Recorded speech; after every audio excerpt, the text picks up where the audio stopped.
Welcome. Today we're going to be starting chapter 15, that is fluids and elasticity, but we're not going to worry about elasticity right now. We're just going to focus on fluids. So, of our three major states of matter, solids, liquids, and gases, we can draw a little cartoon of each one. So in a solid, our atoms are all in some kind of maybe regular pattern, maybe in some irregular random pattern, but their locations are fixed. They are not moving around. They are staying in the same place relative to one another. In liquids, our atoms are free to move around and kind of slide over each other, but they are still close together. They're all touching, some other atoms nearby. And in a gas, we have atoms or molecules moving with some velocity that is not, and these atoms are not nearby each other. These are dispersed. There's a lot of room in between them. So fluids, as we are talking about it, is going to include both liquids and gases. Fluids are simply substances that can flow and therefore change their shape. All right, so how do we characterize our fluids? So there are a couple variables that we're going to use. Both of them we have seen before elsewhere, but we'll talk about them again anyway. The first variable is density. And we're all familiar with density from chemistry or maybe some physical science class. So the density, for that variable we use Greek letter rho. The density is simply the amount of mass that substance has per volume.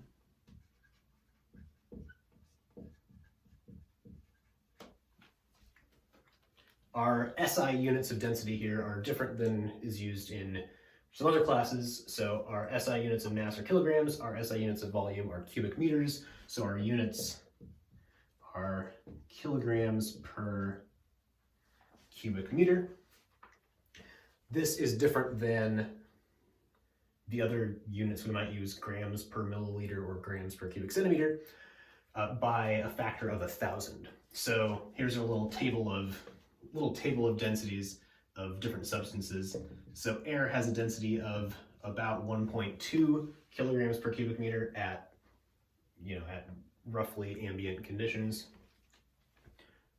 Let's say approximately 1.2.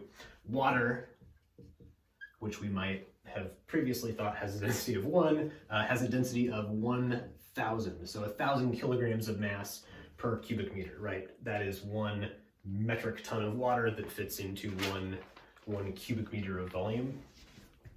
And another fluid we might run into later on in this lecture is mercury. So that is a metal that is liquid at room temperature. It has a density of 13,600, so that is almost 14 times as dense as water. All right, so that's density. You've seen it before. That's all we'll say about it right now. We can also characterize our fluid in terms of its pressure, which you also may have seen in another class. Our pressure is related to the force that a fluid exerts on the things it touches. In particular, it is the force per area. So kind of like a force density, force per area exerted by the fluid.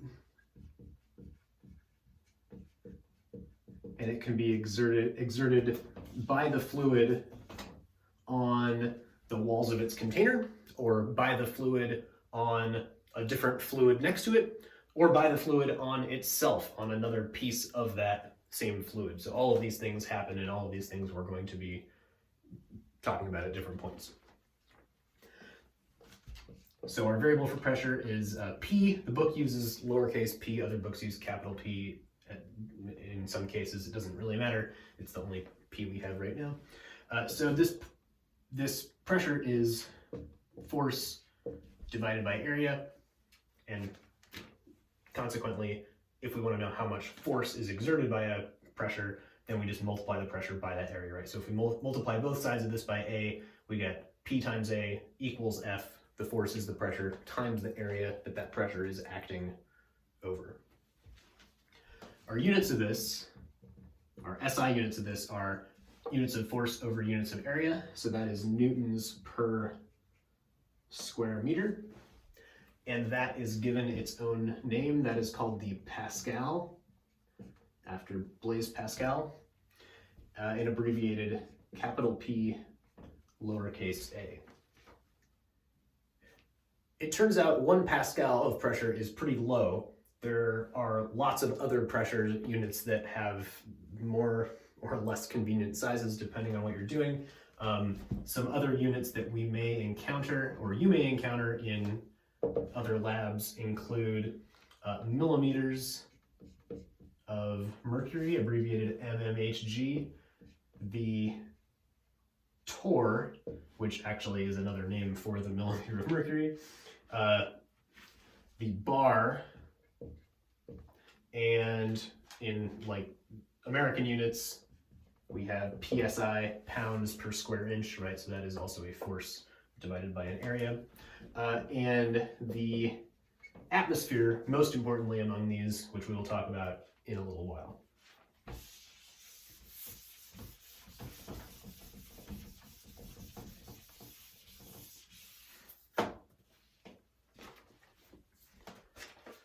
So our pressure in a fluid changes as we change our depth within that fluid.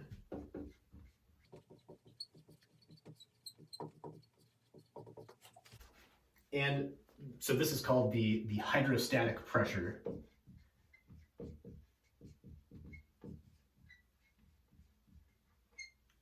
Hydrostatic here, hydro like water, static like not moving. This is the pressure of a fluid that is not moving.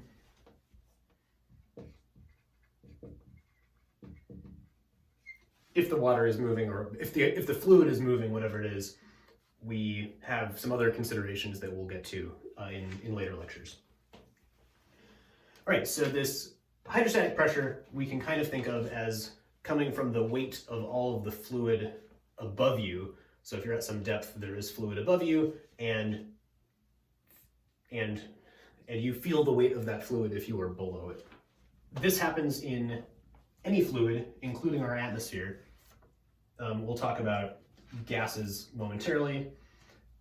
Let's talk about liquids first.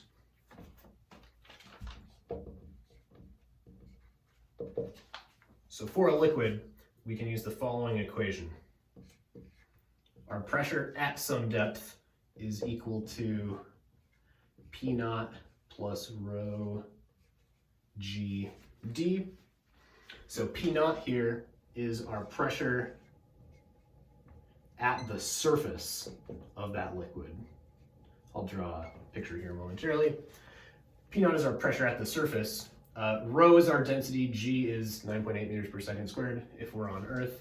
D is our depth below the surface.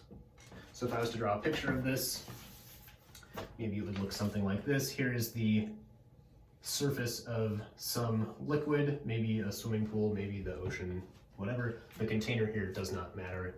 The surface of the liquid is all that matters. So at this surface, we have some pressure, P naught, and as we increase our depth in the fluid, if we go some distance d below the surface, our pressure here is equal to this pressure at the surface plus an additional rho gd. The deeper we go, the bigger this pressure gets, and it increases linearly. This equation assumes that our liquid is incompressible.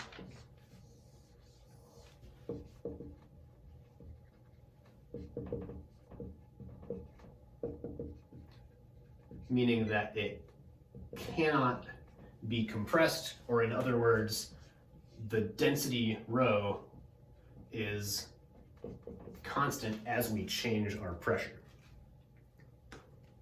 This is not true for gases in general, and so for gases, we cannot use this equation.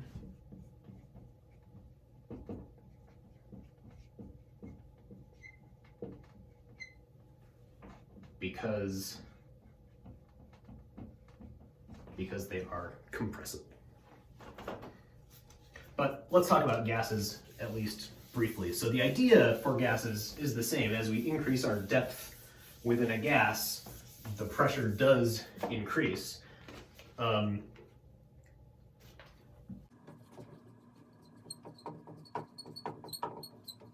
the example of this that we see is how the pressure changes as we change our height in Earth's atmosphere. If we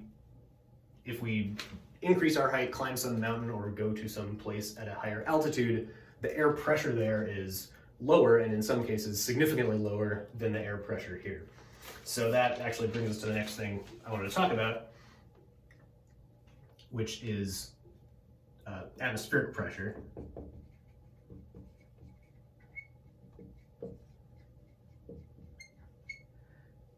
The pressure of the gas in the room, that is air. So at sea level,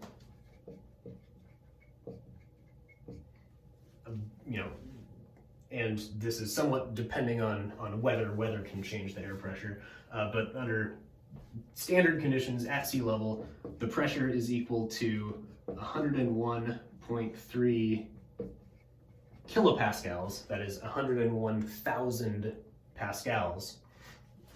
And this is given the name, this is given its own unit, the atmosphere. So this is called 1 atmosphere unit, abbreviated ATM. And as I said, as we increase our altitude, this pressure would decrease. It is no longer 1 atmosphere, it is some smaller fraction of an atmosphere. For example, if you go to Denver, which is about 5,000 and some feet above sea level, the pressure is roughly 85% of what it is here in Humboldt, so it's about 0.85 atmospheres of pressure. So 1 atmosphere of pressure is actually really big. Let's look at this 101.3 kilopascal number. So 101.3 kilopascals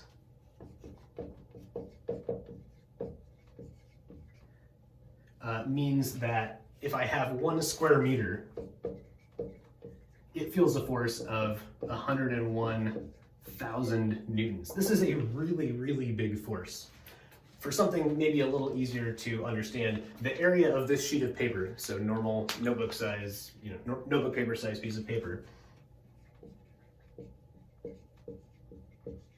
if we plug numbers in for that, this atmospheric pressure we get produces a force of over 6,000 newtons,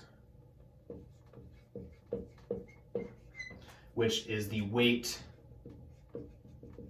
of, the answer you get is a weight of roughly a 650 kilogram object. So 650 kilograms is not quite the weight of a car, but a good chunk of the weight of a car. And all of that weight would be on an area the size of this sheet of paper. So that is a really big amount of force. If we're talking about things in lab, that is much bigger than the forces that we exert on things with like weights and pulleys in Physics 109 lab. And maybe even more impressively, this force is pushing down on this paper, and yet I can lift up this piece of paper easily. So what is going on there? How can I possibly lift up this piece of paper if it is feeling this 6,000 Newton force as I claim? Well, the solution to this is actually simple. If this is our piece of paper, it does feel a 6,000 Newton force down on it from above. But remember, this fluid exerts a force on everything it touches at every place it touches it, and our fluid is also underneath the piece of paper, right? Our air is also underneath the piece of paper. It is also pushing up with the same force of 6,000 newtons, and so, as we know from Newton's second law, those forces are going to cancel out and leave us with no net force. So even though this force is acting on our paper, the two contributions are canceling out, and we get no net force, and that lets me, lift and lower this piece of paper easily. There are circumstances when the size of this matters, and that is if we had some way to remove the air from underneath the sheet of paper, we would see a big net force. And we see this a couple different places. One is something like suction cups, right? So if we have a hard surface and we have a suction cup that is stuck to the surface, when we push this down, we push all of the air out from underneath it, so when it tries to go back, there is a partial vacuum under there. There is less air under there than 1 atmosphere, so there's less than 6,000 newtons, and as a result, you get this force holding the suction cup to the surface. So here we have air in there, we have less air, which means less pressure. All right, as a kind of extension of this also is related to how a vacuum cleaner works. So a vacuum cleaner works by creating so here's like the opening of our vacuum cleaner hose. It has a little fan that creates a lower pressure area in our vacuum hose. And out here we have 1 atmosphere of pressure. And so if we have some object or little dust particles or whatever in here, they are going to feel a force on this side from 1 atmosphere of pressure, and on this side they're going to feel a smaller force pushing them to the right, and that is going to give them a net force, not that way, we will just draw it right here. That is going to give them a net force into the vacuum cleaner. So this is one way to think about this, is that there is no such thing as sucking, right? The sucking action we see from the vacuum cleaner is not some magical attraction that's happening over here. It is the opposite. It is just making the air pressure push less hard, and as a result, the air that's outside the vacuum cleaner exerts a force and pushes our dirt into the vacuum cleaner.